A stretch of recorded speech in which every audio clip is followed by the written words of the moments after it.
Amigos, la situación de Minera Panamá cimbró la política panameña, estremeció los cimientos de nuestra sociedad en su momento, una marcha multitudinaria antimina le llamaron, y eso de repente entró en un reposo porque hubo un fallo muy contundente, pero no dejó de estar allí latente el tema de la mina de Donoso. Ayer el gobierno nacional anunció que había facultado a la empresa minera Panamá a utilizar 121.000 toneladas de concentrado de cobre fino, cuyo precio es de 363 millones de dólares. Y esto, como ha sido ya costumbre por parte de el abogado que es nuestro invitado hoy, el abogado Guillermo Cochés, siempre ha salido, y lo conozco, que lo hace pro bono, en la búsqueda de defender los intereses de Panamá, los más sagrados intereses del país. Un país donde tenemos miles de abogados, él es de los pocos que sale cuando siente, considera, estima que algo no está dándose a favor de los intereses del país. Abogado Guillermo Cochés, buen día, bienvenido aquí a En Perspectiva. Buenos días, Guillermo. Yo creo que hay dos cosas iniciales que hay que advertir antes de explicar lo que hice ayer. En primer lugar, el gobierno de Benito Cortizo, y eso lo puedes preguntárselo al ministro Jorge Rivera Staff, que fue el último ministro de Comercio del gobierno de Cortizo, dejó todo listo para hacer el plan que ahora anuncian con bombos y platillos de preservación de la mina. No se tomó en cuenta eso y ahora anuncian este plan que, como explicaré, no es conveniente para la nación. Y en segundo lugar, hay que buscar, tú tienes más facilidad que yo, declaraciones del mismo presidente Mulino donde dijo que con lo que se iba a lograr con este plan de preservación le iba a tocar una buena cantidad de dinero al gobierno.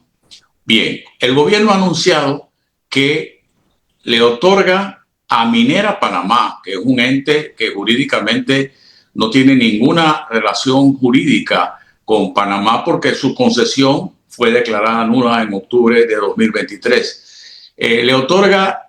La Corte Suprema, dicho sea de paso, ¿no? La Corte Suprema de Justicia, sí. Le otorga la posibilidad de disponer de 121.000 toneladas de cobre, de concentrado de cobre. Para explicar un poco qué significan 121.000 toneladas de concentrado de cobre, hay que decir que de ese concentrado de cobre, el 30% se convierte en cobre fino, o sea, 36.300 toneladas que vendidas al precio de mercado hoy de más de $10.000 por tonelada, estamos hablando de más de 363 millones de dólares. Además, eso no lo puse en la denuncia porque en eso me corroboró el doctor Marcel Salamín, con quien he estado conversando el tema, que en ese concentrado de cobre hay oro, hay plata y hay molibdeno, que eso también se vende. O sea que estamos hablando de mucho más de 363 millones de dólares. ¿Quién tuvo que hacer este plan? El mismo gobierno contratando a alguna empresa extranjera especializada, porque First Quantum tiene una muy mala marca en nuestro país y eso lo que genera son sospechas de otra cosa. Y por esa razón es que puse esta denuncia de bien oculto, porque estando en manos ese bien que es del Estado, porque todo lo que hay en la mina es del Estado, está en manos, lo han puesto en manos de Minera Panamá, y eso me parece que es un bien oculto del Estado, de acuerdo a lo que establece el Código Fiscal. Entonces, abogado Cochés, discúlpeme, vamos a ser fieles a los principios de este programa, cuyo objetivo es hacer docencia para crear, para hacer conciencia, hacer docencia para crear conciencia. Cuando se habla la figura jurídica de bien oculto, sería tan amable si usted es profesor en Derecho, pero no me haga aquí una presentación magistral, sino en muy pocas palabras para nosotros los legos en la materia, ¿qué significa esa figura jurídica del bien oculto? Por favor. Es un bien que debiendo estar en manos del Estado. Te voy a poner algunos ejemplos. Por ejemplo, cuando se construye el Hotel Plaza Paitilla Inn, el hotel se apodera porque se quedó sin estacionamiento de un bien del Estado y lo comienza a utilizar como estacionamiento. Se presenta la denuncia porque ese es un bien del Estado, un bien oculto del Estado, que lo estaba utilizando un particular sin tener derecho a ello. Posteriormente, al declararse el bien oculto, como ocurrió, Plaza Paitillaín tuvo que comprarle al Estado el estacionamiento que utilizaba y que era parte del famoso parque, ¿se acuerdan? Del florista. Wow. Esa es una situación de bien oculto. Otra puede ser cuando se iniciaron los trabajos de Atlapa y se hicieron todos esos rellenos, quedaron algunos terrenos, algunos fueron utilizados por el antiguo Hotel Marriott, posteriormente el Sheraton, y eso se convirtió en un bien oculto del Estado porque estaba registrado a nombre del Estado, pero lo estaba usando un particular. Exactamente es la figura que se da ahora, porque ese bien que debería estar en manos del Estado, que el Estado debe administrar, se le ha otorgado graciosamente y sin ningún fundamento jurídico a Minera Panamá. Por eso están tan contentos ellos que en comunicado aplauden la decisión del gobierno. Entonces, por eso fue que pusimos al ministerio, la denuncia en el Ministerio de Economía y Finanzas. A ver, doctor Noriega, adelante. Sí, gracias. Doctor Cochas, usted también tiene otra denuncia por bien oculto contra la empresa minera Panamá por un tema de unas 12.000 hectáreas que se tomaron sin permiso de la NATI para poner la famosa tina relave. ¿Puede explicar un poquito sobre ese tema? Claro, fueron 7.500 hectáreas que Minera Panamá en el 2010 solicita al Estado para adicionales a las hectáreas que ya les habían concedido. Esas hectáreas las pide nuevamente, se las niega la administración de tierras del Ministerio de Economía y Finanzas, porque en ese tiempo no había NATI, y ellos apelan a su uso. Y a NATI, ya creada NATI, les niega el permiso. Sin embargo, ellos utilizan esas tierras y las explotan y ahí ponen la tina de relave en 5.000 de esas hectáreas. Eso se presentó en el 2021 en el Ministerio de Economía y Finanzas y no es hasta el año pasado, a finales del año pasado, donde el Ministerio de Economía y Finanzas, quizás por la insistencia que tenía yo en el caso, niega el bien oculto. Pido la reconsideración y ya está la reconsideración. O sea, entre los argumentos que estoy exponiendo en ese otro caso, hay una entrevista muy famosa de Flor Misrachi, no sé si recuerdas, Rodrigo, donde le preguntan a Manuela Ipurúa, que era el representante legal de Minera Panamá, que cómo era posible que ellos, habiéndoles negado el uso de esas tierras, las seguían utilizando. Y la respuesta de él fue que la petición de las tierras era algo formal nada más, pero que en la realidad ellos podrían seguir utilizándola. Un argumento totalmente absurdo y que, vuelvo y repito, 4 años se demoró el MEF en decirme que no, ahora mismo está en la sala tercera de la Corte Suprema de Justicia. O sea que esta figura del bien oculto, que ahí se explica mejor, como tú me has dado la oportunidad de hacerlo, de que algo que debe estar en manos del Estado, que lo solicitan ellos, se lo niegan y lo siguen usando. Y cuando le preguntan, bueno, es que nosotros era una cuestión de trámite solicitarlo, se lo negaron. Por eso es que han abusado de nosotros, porque no hemos sido constantes y eficientes en el manejo de las relaciones con la mina, siempre permitiendo que ellos estén por encima de la relación, haciendo lo que les dé la santa y real gana. Pero ¿sabe qué, abogado Cochés? Una pena, porque Minera Panamá incumplió, creo que son 25 irregularidades que se encontraron durante el tiempo que estuvieron aquí a cargo de esta mina. Y Panamá, y hay que decirlo sin un tipo de pena, recibió fue migajas, mientras la empresa se llevó billones de dólares de aquí, de nuestro territorio, en tierra que es de nosotros, que son irrenunciables. Panamá recibió muy poco beneficio, pero ahora, por alguna razón, ese cadáver insepulto se mantiene vigente, doctor Noriega. Esa es la parte que me llama la atención. Parece que la campaña de evangelización de la minera Panamá, no sé cuál es el discurso, el trino, como que está funcionando todavía en estos tiempos. Hablaremos de eso al regreso aquí con el abogado Guillermo Cochés. Viene más. Esto es En Perspectiva, un programa para la gente inteligente como usted. Bueno, esta mañana nos distingue con su participación el abogado Guillermo Cochés, un hombre con una trayectoria interesante. Ha ocupado cargos como legislador de la República, fue alcalde del Distrito Capital, además es diplomático. Guillermo Cochés es un connotado profesional del derecho. Bueno, tiene también una carrera como profesor universitario, abogado Cochés, ¿no? Sí, trabajé 33 años en la Universidad de Panamá. Bueno, vamos a parar no son halagos, sino los reconocimientos, porque yo soy de los que cree que al que se merece reconocimiento hay que dárselo.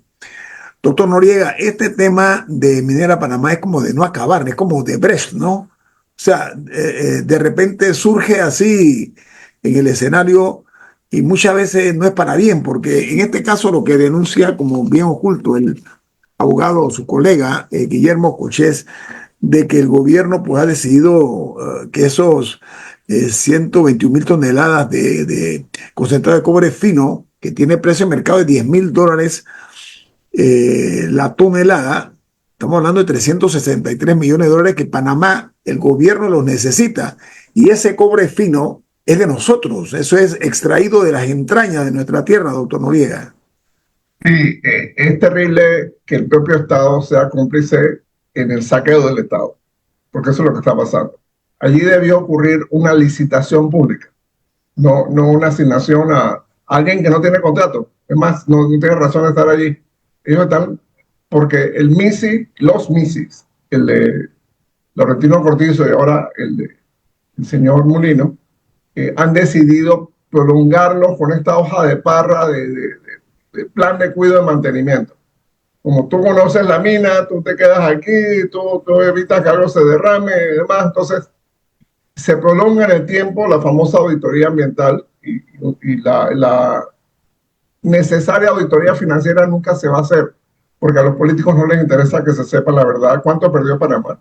Esto que ha hecho el doctor Cochés, dos casos, dos bienes ocultos. Los 7.500 hectáreas de bosque que se tomaron ilegalmente y ahora pues las 121.000 toneladas de cobre. Entonces, los políticos no les interesa que se sepa la verdad de eso, que se audite financieramente, que se sepa quiénes son los accionistas panameños de ese proyecto. Acciones, ¿no? ¿Quiénes tienen acciones? No se quiere saber, no quiere, porque allá hay argumentos a favor del país en un futuro arbitraje que creo que es donde va a terminar este asunto. Porque el gobierno lo está empujando poco a poco. Bueno, ya se llevaron el cobre, ya ellos están haciendo el trabajo de mantenimiento, de cuidado. Bueno, vamos a dejarlos que saquen un poco más pues, para que puedan pagar otros costos y no vamos con aquello de abrir para cerrar, entre comillas, ¿no? Totalmente de una forma ilegal, de una forma de hecho, y queremos ser un Estado de Derecho que nos respete. O sea, eso es bien serio. Eso es bien serio y además es invitar a más perturbaciones, más protestas sociales que el país no necesita. Oiga, abogado Cochés, la posibilidad de que esto progrese, esta denuncia ante el Ministerio de Economía y Finanzas de bien oculto, ¿usted considera que va a tener progreso o qué? Mira, a veces uno presenta estas denuncias como una manera de advertir públicamente que algo se está haciendo mal.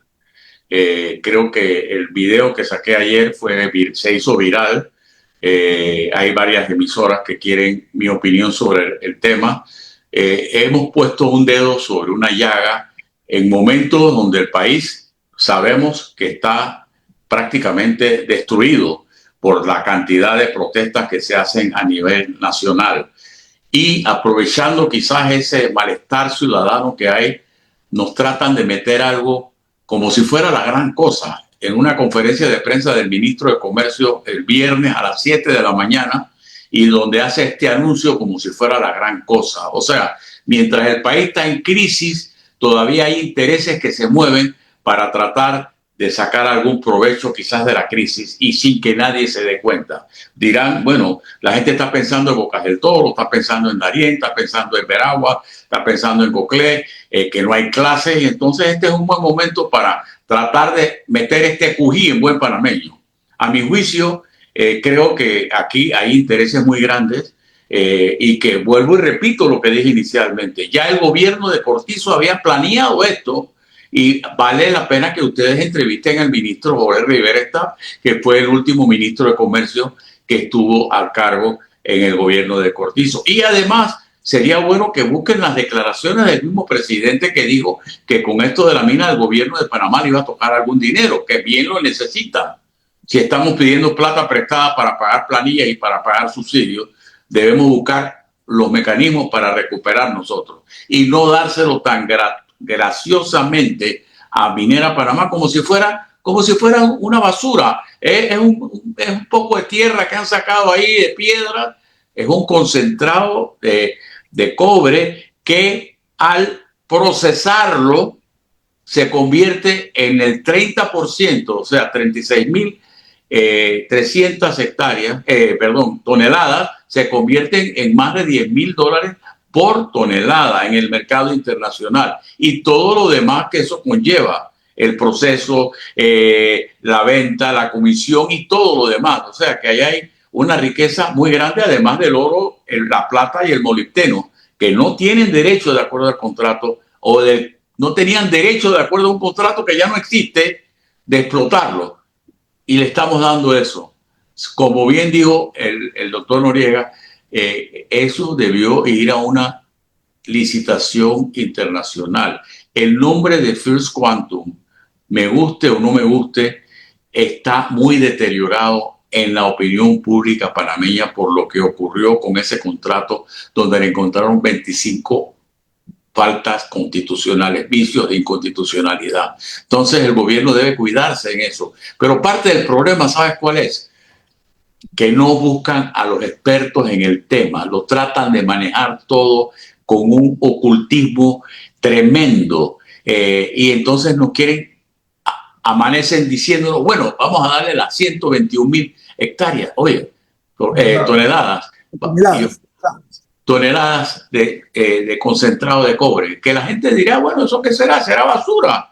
Para que la limpien. No, ahí hay una riqueza tremenda. A ver, abogado Cochés, hay momentos grabados a fuego en la memoria de los panameños, momentos, muchos de ellos poco felices. Uno, aquella gran marcha multitudinaria a nivel nacional contra precisamente la minería en Panamá. En este momento el país pasa o transcurren los días y no le hemos encontrado una solución a la crisis que está viviendo nuestra nación.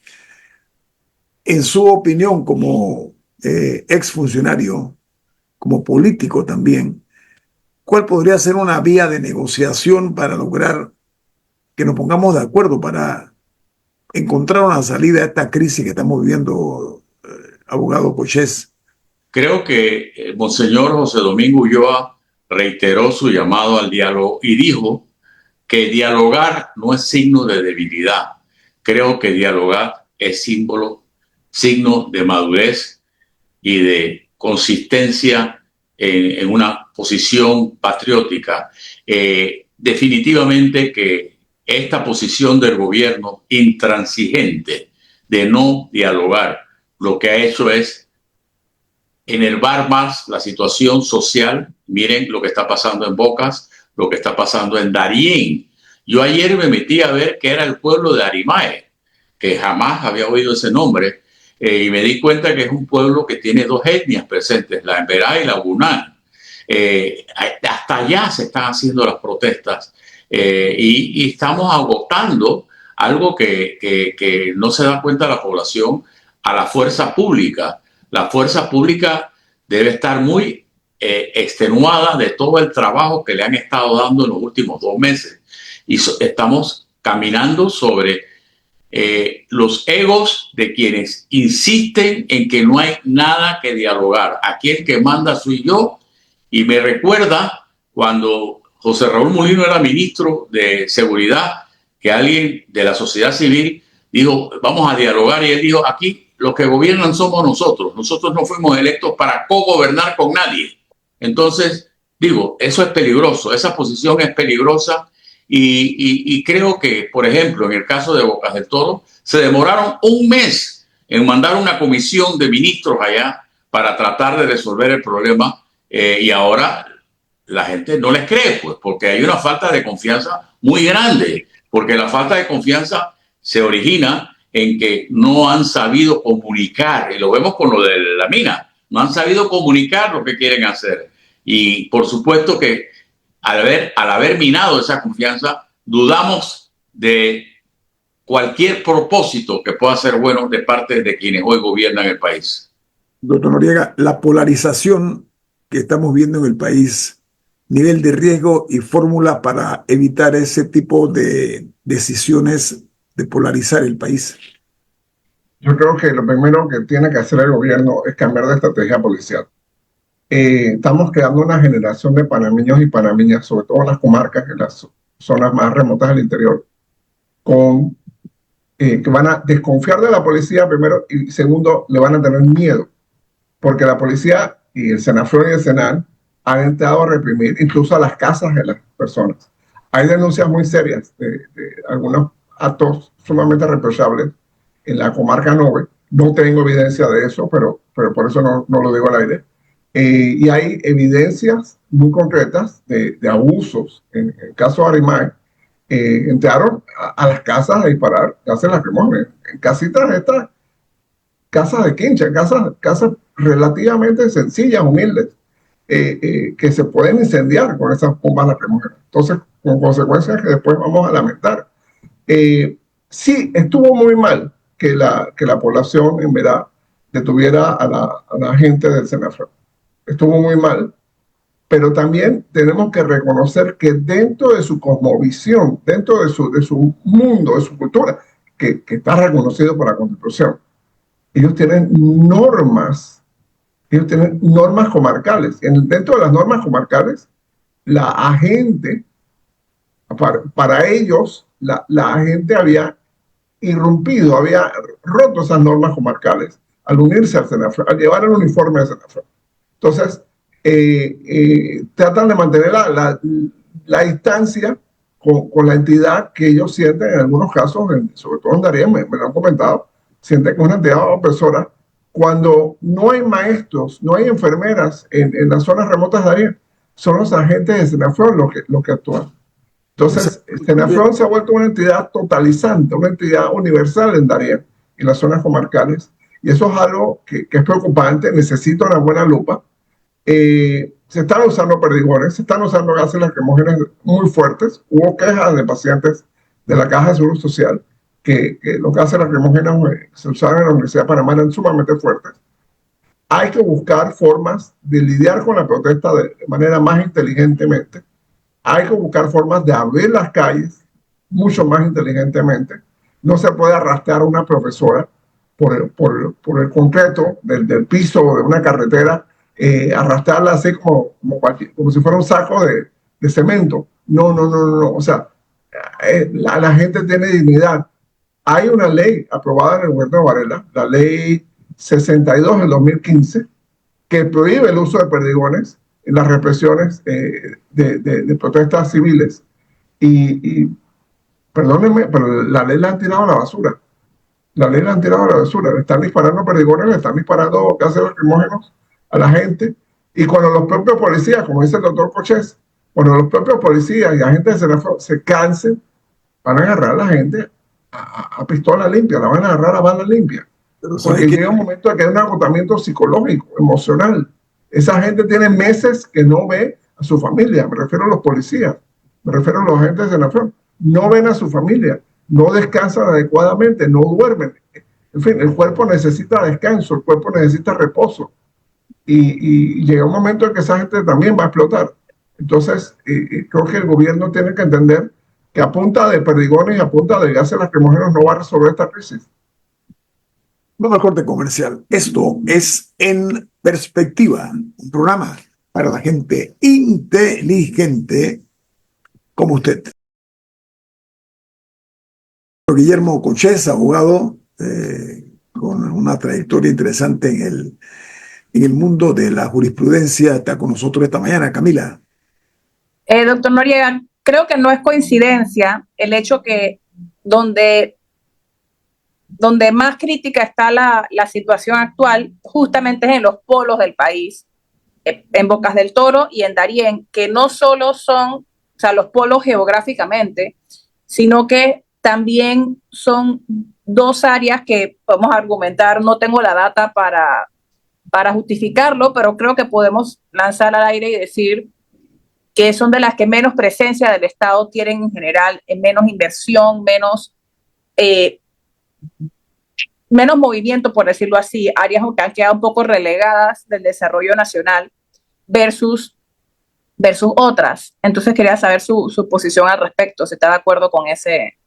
Y eso que nos debe decir, no solo sobre la solución de esta crisis, sino a largo plazo de lo que se necesita en estas áreas. Sí, totalmente, Camila, tienes toda la razón. Mire, hay un detalle que para mí explica mucho de esta crisis. La población indígena del país, la voy a simplificar, es más de 10%, pero voy a decir que es 10%, para efectos de esta conversación. 10% digamos que son 400.000. El presupuesto del Estado es 30.000 millones, si fueran una proporción equitativa. La inversión pública en las comarcas sería 3.000 millones de dólares. La inversión pública en las comarcas, presupuesto real, es de 69 millones de dólares para más de 400.000 personas en extrema pobreza. Eso es aproximadamente 175 dólares per cápita en estas zonas que hemos hablado. Darién, la comarca Nove, Bocas del Toro, y mucho de ese per cápita lo que incluye es el salario de ¿quién? Del Senafront. O el salario de la poca presencia que haya del Estado allí. Es decir, que la inversión pública en esas zonas, Bocas del Toro, que por mucho tiempo ha sido una mina de banano, ha producido mucha riqueza, tuvo los oleoductos por muchos años funcionando, y Darién también, que ha sido una fuente de riquezas maderera, etc. Y la inversión pública no corresponde con las necesidades de la gente. En contraste, un área del país donde no vive un solo ser humano, donde no hay un solo centro de salud, donde no hay una sola escuela pública, que es la Calzada de Amador, ha tenido en los últimos 15 años 700 millones de dólares en inversión pública. Ahí no vive un solo ser humano, ahí no hay un solo centro de salud pública, ahí no hay una sola escuela pública, pero el Estado le ha asignado 700 millones de dólares. Es decir, a la Calzada de Amador se le han asignado 10 veces más recursos que a los 400.000 panameños más pobres que hay en este país. Entonces, esa inequidad, sí, bien puede ser que no estén pagando seguro social, pero ellos entienden que la ley 462 tiene algunos efectos que directo o indirectamente los van a perjudicar a ellos. Porque la plata que tiene que poner el Estado extra, por el Estado va a ser un aporte anual significativo que va a ir creciendo en el tiempo, va a significar que no va a haber recursos para atenderlos a ellos. Entonces, esa gente que va a quedar con pensiones, y hay algunos pronósticos que espero que se cumplan, de pensiones muy buenas, pero hay otros pronósticos de pensiones no muy buenas. Esa gente va a pensionar esos recursos naturales.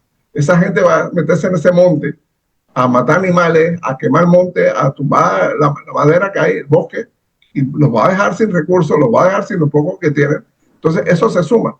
¿Por qué ese trabajador bananero de Bocas del Toro está tan enojado? Porque ese trabajador bananero vive dentro de las plantaciones bananeras. Si ustedes van a Changuinola y escuchan el nombre de los pueblos, Finca 7, Finca 11, Finca 60, ¿por qué? Porque la gente vive dentro de las plantaciones bananeras. Sus casas están rodeadas de banano. El centro de salud, la escuela, etcétera, están rodeados de banano.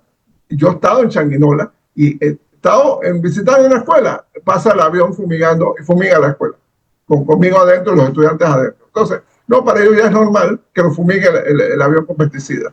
Entonces, porque están dentro de las plantaciones. Es un universo que ellos tienen, entonces están condenados. Es como si fueran esclavos de las plantaciones bananeras. Y el Estado simplemente se desentendió. Ah, eso es chiquita, estas son las independientes, cambien fuera. No, el Estado sabe cobrar, sabe recibir los beneficios de PIB para enriquecer la capital, pero no sabe atender estas zonas marginales que ha hablado Camila. No sabe devolver servicios públicos de calidad. No sabe invertir en el mejoramiento de esas comunidades. ¿Cuántos años tienen esas comunidades pidiendo agua potable, pidiendo mejor calidad de vida? Miren todos los crímenes que han pasado últimamente en Changuinola. El señor este canadiense, pues, que desapareció con los 2 niños y que parece ser que ya encontraron el cuerpito de uno. Entonces, todo ese entorno, Bocas del Toro es todo eso y mucho más. Y es una lástima, pues, que los políticos simplemente lo descuenten como, bueno, no, las bananeras se encargan de eso. No, o sea, la gente tiene derecho a aspirar un mundo en que yo no tengo que abrir la puerta para ver bananos por todas partes. Y ahí hay chicos que tienen cuarta, quinta generación de ser trabajadores bananeros.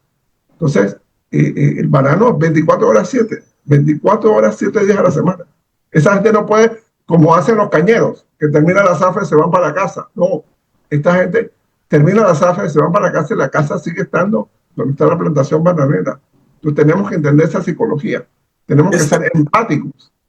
Esa descripción que hace el doctor Noriega es muy reveladora, digna de ser considerada en cuanto al respeto al ser humano. Licenciado Cochet, quisiera para terminar que tenga bien una reflexión. ¿Sabe por qué? Porque me preocupa la polarización. Yo leí unas declaraciones que se le atribuyen a un dirigente del Suntrax que amenazó con tomar las oficinas públicas en Bocas del Toro, por tomar un ejemplo.